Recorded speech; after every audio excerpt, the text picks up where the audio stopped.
fiction, Kristine Smith explores the struggle to adapt to change amid clashes between classes and cultures.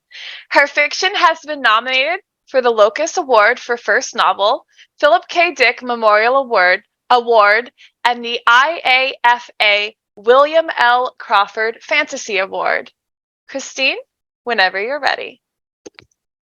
Well, I'm going to be reading from a novel, Code of Conduct, and it's part of the ebook giveaway. In this story, we're reopening relations with the Odomini, an alien race. The relations fell apart 20 years before, and different speeches in that are being transmitted throughout the Commonwealth. My protagonist, Janny Killian, is one of the reasons those relations fell apart, and she's been on the run ever since. And as an aside, paper has made a comeback as the primary method of information transfer and storage, and she is an expert in document systems. Them and their prayers. The dock worker glared at Secha's image. Everything's a damn prayer, even their damn meals. Say it's their religion, but who ever heard of a religion where it's a sin to eat in public, with friends, like normal? The woman frowned at him. Eating's different for them. They store food very carefully and keep records of where it comes from. They call their meals sacraments and their cooks priests. They eat by themselves and pray the whole time. Very ceremonial, very precise. She nodded knowingly. That's how they honor their gods. The Ha'irin honor money more than gods, another man said.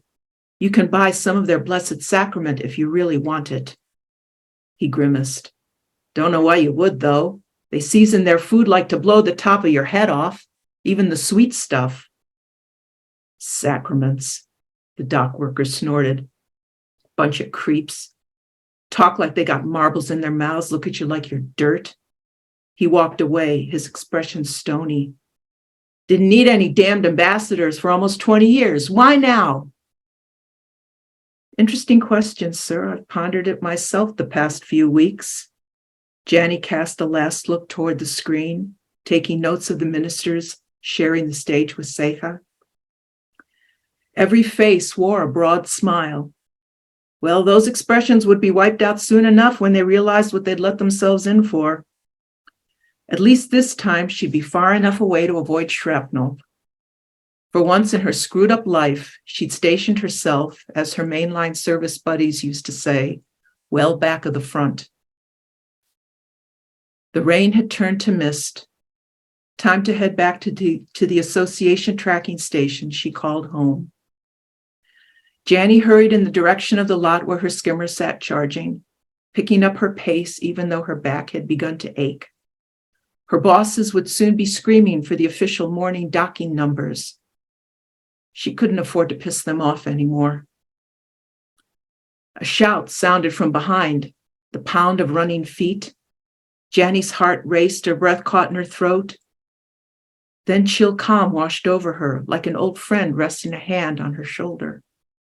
She reached into the inner pocket of her duffel. Her hand closed around the grip of her old service shooter. She turned, only to see the desk clerk from the hostel racing toward her. Geez, Corey, wake up. The young man slowed to a gasping halt. I need to talk to you. Janny withdrew her empty hand from the duffel and tried to smile. Boy, you look wrecked. The clerk's voice dropped to a whisper. You get those old farts you work through that audit okay? As always, Janny replied. You know, he leaned closer. There's a doe here from Southport Consolidated, jammin' blonde. She's looking for doc techs. Pass her exam, she's offering registry-level jobs. So? The clerk rolled his eyes. You dummy! You're the talk of the merchants, my manager says. All the paper you vet is so clean it squeaks. 6 months on the job, not one observation from Gov Hall. My manager calls it a miracle. My bosses call it something else. Janny's smile faded. The word verifier hadn't been said aloud at the morning's meeting, but the mute accusation had hung heavy in the air. Government spy. They think I'm a government spy. If they only knew.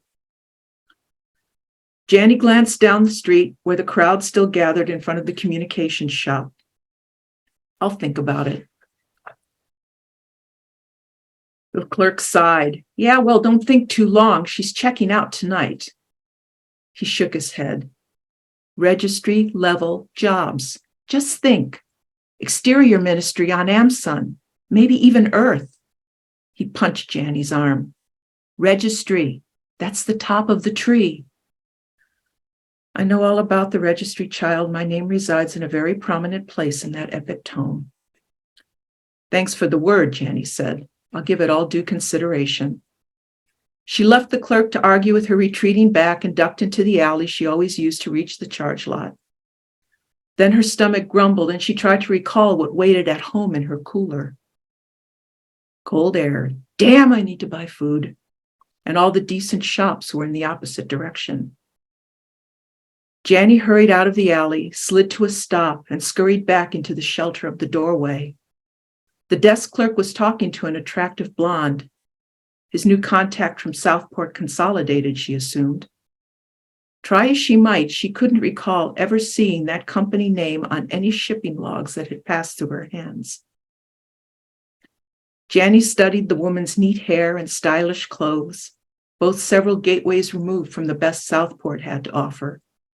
She watched as the desk clerk nodded, then pointed in the direction of the alley.